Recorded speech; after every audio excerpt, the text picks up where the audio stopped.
Intimacy is an experience of God, but you can never experience God without consecration. The first basic consecration you must have is the consecration of prayer. You have to convince and advise and plan your life in a way that you must pray every day. If you read Colossians chapter 4 verse 2, let's read the NLT. Devote yourself to prayer. You have to be intentional. The reason why you have to devote yourself is because if you fail to create a plan for your prayer life, there are many important things that will stop you from praying. Many unimportant things will stop you from praying. And that will make your Christian experience weak. You won't be able to know God. If you read Isaiah chapter 56 verse 7, Jesus said, my house shall be called the house of prayer. That means you are a man of prayer. You are a woman of prayer. You are a young boy of prayer. That if you will manifest and know God, prayer must become a lifestyle. Have a way of devoting yourself to the concentration of prayer. The reason why this is important is because, believe me, there are many blessings attached to prayer. For example, the guy is praying, the wall is emitting light. What theology will I use to explain that to you? And these kinds of things don't come because you pray today and didn't pray tomorrow. Sometimes you are consistent on that prayer altar for 3 months, and then you went to pray, all of a sudden the glory realm came into you.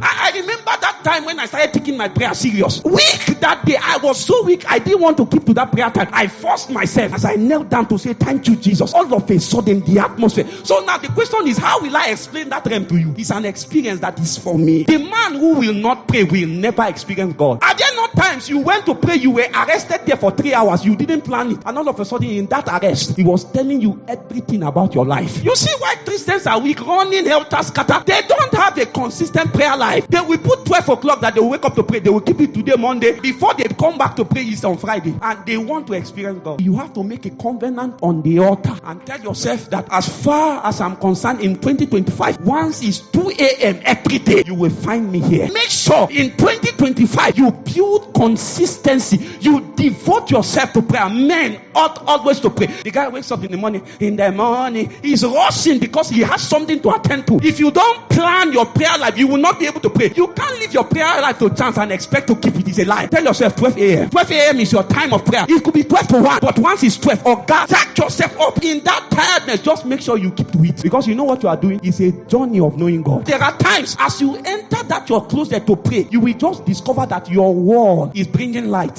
Who will you tell that one? Wall, they bring light. Who will you tell that one? I was praying one day, and believe me, for almost 1 hour I couldn't open my eyes. God held the eyes like this. So now the question is, how can I explain that thing to you? Which chapter and which verse? It's an experience. So now will you look at me and tell me that God is not real? The man who does not pray cannot know God. Some of us need to rekindle our first love. Our first love needs to come back.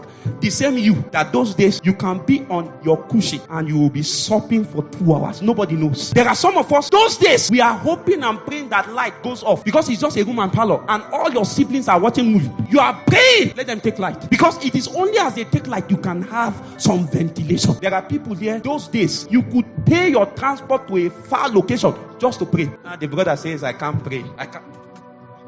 What has happened to our hunger?